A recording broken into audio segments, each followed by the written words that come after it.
আসসালামু আলাইকুম প্রিয় দর্শক 21শে আগস্ট গ্রেনেড হামলা মামলায় যে রায় দিয়েছিল নিম্ন আদালত বিচারিক আদালত সেই রায়কে বাতিল করে দিয়েছে উচ্চ আদালত এবং যাদের বিরুদ্ধে দণ্ডাদেশ দেওয়া হয়েছিল সকলকেই সাজার আওতা থেকে বাইরে রাখা হয়েছে, সবাইকে মুক্তি দেওয়া হয়েছে।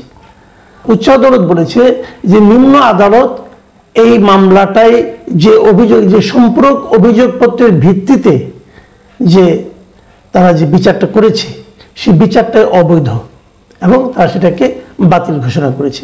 যেহেতু বিচারটাই অবৈধ, বিচারটাকে বাতিল ঘোষণা করা হয়েছে, কাজেই যাদের বিরুদ্ধে যে 19 জনের বিরুদ্ধে ফাঁসির আদেশ, 19 জনের বিরুদ্ধে যাবজ্জীবন কারাদণ্ডের আদেশ এবং 11 জনকে বিভিন্ন মেয়াদে সাজা সবই বাতিল হয়ে গেল, সবই খারিজ হয়ে গেল এবং সবাই এখন মুক্ত হয়ে যাবেন। যারা গ্রেপ্তার আছেন এবং যারা পলাতক আছেন সবাই এখন মুক্ত হবেন।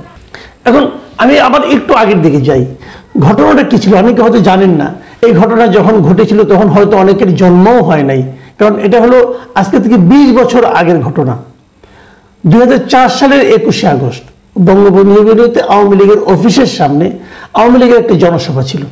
সেই জনসভায় গ্রেনেড মারা হয়, একটা না অনেকগুলো গ্রেনেড মারা হয় এবং সেই গ্রেনেড বিস্ফোরণে জনসংখ্যার মধ্যে, মানে জনসভার মধ্যে, কিন্তু যেখানে লোকজন দাঁড়িয়েছিল বসেছিল জনসভা শুনছিল সেখানে গ্রেনেড মারা হয় এবং একটা খালি ট্রাকের উপর দাঁড়িয়ে তখনকার বিরোধী দলীয় নেত্রী শেখ হাসিনা ভাষণ দিচ্ছিলেন এবং সেই ট্রাকের উপরেও গ্রেনেড মারা হয়, ট্রাকের ভেতরে একদম পড়ে না, আশেপাশে পড়ে যায় এবং সেই ঘটনায় 24 জন লোকের মৃত্যু হয়, 24 জন লোক নিহত হয় এবং 3 শতাধিক মানুষ আহত হয়। এদের মধ্যে আহত হওয়ার পরে সে ক্ষত নিয়ে পরবর্তীতে মারা যায় এবং তারপরে এখনো অনেকের গায়ে, অনেকের দেহে সেই গ্রেনেডের স্প্লিন্টার আছে, সেটা নিয়েই তারা জীবনযাপন করেছে, পুনরুত্থ বরণ করেছে। এই যে মর্মান্তিক ঘটনাটা, এই ঘটনার প্রেক্ষিতে প্রথমে বিএনপি একটা তদন্ত করে, তারপর 111 সরকার আসে, আসার পর সেই তদন্তটাকে বাতিল করা হয় এবং আদালত আর একটা সম্পূরক তদন্ত, অধিকতর তদন্ত করার আদেশ দেয়। সেই অধিকতর তদন্ত করা হয় এবং সেই অধিকতর তদন্তের ভিত্তিতে বিচারিক আদালত একটা রায় দেয়।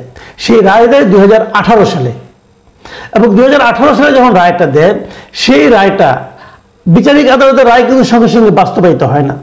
ওখানে যদি কোনো মৃত্যুদণ্ড থাকে তাহলে সেই রায়টা মৃত্যুদণ্ডের আদেশের জন্য হাইকোর্টে আসতে হয়, এটাকে বলা হয় ডেথ রেফারেন্স। তো সেটা হাইকোর্টে আসে, 2018 সালেই আসে, কিন্তু সেটা শুনানি হয়নি এত বছর। এবং ডেথ রেফারেন্স বলেন এবং যারা আপিল করতে চায় তাদের আপিল বিবেচনা করা হবে কি না হবে, এগুলো সবগুলো হাইকোর্ট থেকে নির্ধারিত হয়। তো হাইকোর্টে আসার পর এত বছর পরে এই 2024 সালের অক্টোবরে সেটা শুনানির জন্য উঠে। এবছর মানে 2024 সালের অক্টোবর মাসে এটা শুনানি শুরু হয়।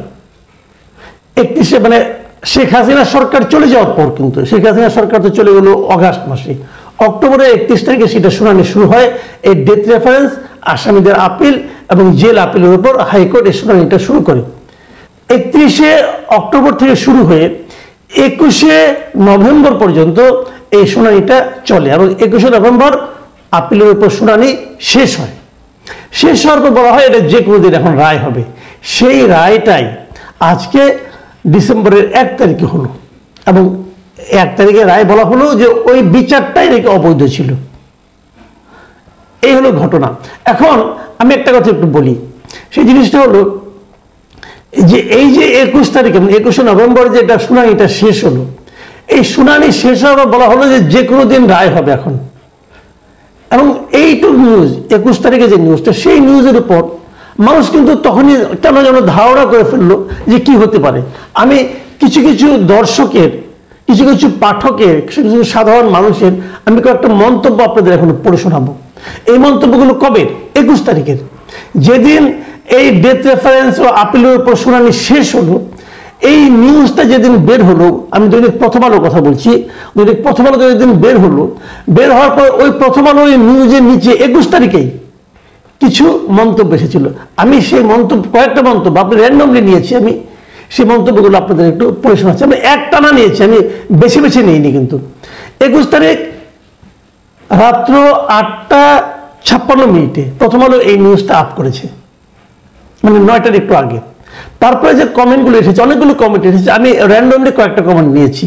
যেমন মোহাম্মদ রফি আল ইসলাম, উনি এই 21 তারিখেরই রাত্র 10টা 10 মিনিটে, মানে এই নিউজটা আপ হওয়ার 14 মিনিট পর একটা মন্তব্য করেন। উনি লিখেছেন, এখন সবাইকে খালাস মনে খালাস দিয়ে দিবেন জজ সাহেব, কোনো সমস্যা নাই কে। তারও 6 মিনিট পর আবু হেনা মোহাম্মদ নাফিস লিখেছেন, এইরকম জঘন্য হত্যাকাণ্ড যেন বাংলাদেশে আর কোনোদিন না ঘটে। তারও 4 মিনিট পর 10টা 20 মিনিটে সুমন লিখেছেন, সবাই বেকসুর খালাস পাবে, ধরেই নেওয়া যায়। তারপর আননেমড ইউজার একজন, তিনি লিখেছেন 10টা 31 রাতের, লিখেছেন, জি এটাই সেই মামলা যেটি বাংলাদেশের রাজনৈতিক ইতিহাস বদলে দিয়েছে। প্রতিহিংসা আর রাজনৈতিক প্রতিপক্ষকে সমূলে বিনাশ করার সূচনা এই ঘটনা। বিএনপি এটি শুরু করেছিল আর আওয়ামী লীগ আমলে তার চূড়ান্ত পরিণতি ঘটে। এই একটি ঘটনায় শেখ হাসিনাকে ক্ষমতা ত্যাগের পর বেঁচে থাকতে পারবেন কিনা সে চিন্তার দিকে ধাবিত করে। ফলে 2014-2018 সালের নির্বাচনে প্রতিপক্ষ যাতে কোনোভাবেই ক্ষমতায় আসতে না পারে সেটি নিশ্চিত করেছে আওয়ামী লীগ। 21শে আগস্ট গ্রেনেড হামলা মামলার সুষ্ঠু বিচারের মাধ্যমে সত্যিকারের দোষীদের বিচার চাই। এই ঘটনা দেশের যতখানি ক্ষতি করেছে, অন্য কোনো ঘটনা দেশের রাজনীতির ততখানি ক্ষতি করতে পারেনি। এই মন্তব্যটা আমার খুবই পছন্দ হয়েছে। কিন্তু তারপরে 10টা 32 রাতে হরিপদ লিখেছেন, আজ আর কোনো সন্দেহ নাই 21 আগস্ট গ্রেনেড হামলা ছিল শেখ হাসিনার নিজস্ব নাটক। আননেমড ইউজার লিখেছেন রাত 11টা 32 মিনিটে, যে হলফ করে বলতে পারি সবাইকে আদালত মাফ করবে। আর শেষ মন্তব্য যেটা পড়ছি, এটা হলো গোলাম সরোয়ার লিখেছেন রাত 1টা 22 মিনিটে, তিনি লিখেছেন, বাংলাদেশের এরকম ধীরগতির বিচার ব্যবস্থা কবে উন্নতি হবে? আমরা নিশ্চিত যে রায়ের অনেক কিছুই উল্টে যাবে এবার, দুঃখজনক। তার মানে আপনি রায়গুলি শুনলেন, এখানে একটা জিনিস কমন, যে যখন নাকি শুনানি শেষ হলো তখনই মানুষ মনে করতে থাকলো এই রায়টা এবার সবাইকে মুক্ত করে দিবে। কেন মুক্ত করে দিবে, কি কারণে, কোন লজিকে, সেটা কিছু উল্লেখ করেনি। কিন্তু তারা বলেছে মুক্ত হয়ে যাবে, কারো কোনো সাজা হবে না, সবাই মাপ পেয়ে যাবে। এটা হয়তো ফান করে লেখা, আমি জানি না কিভাবে লেখা, কিন্তু বাস্তবে কিন্তু সেটাই ঘটলো। বিচারক যখন রায় দেন তিনি কিন্তু অনেক কিছু দেখেন, অনেক কিছু দেখেন। সেই দেখাগুলির মধ্যে এখানে উনি কি কি দেখেছেন, আইনের মারপ্যাচ দেখেন, আইনের ধারাবাহিকতা দেখেন, কোন আইনটা কোথায় প্রয়োগ করা উচিত সেটা সেখানে প্রয়োগ করা না হলে সেটাকেও ওনারা ব্যত্যয় বলে মনে করেন, যেটা নাকি এখানে ঘটেছে। আমি একজনের কথা বলি, যে আসামিদের একজন বিচার ছিলেন, একজন আইনজীবী ছিলেন জনাব শিশির মনির, অ্যাডভোকেট শিশির মনির। তিনি বলেছেন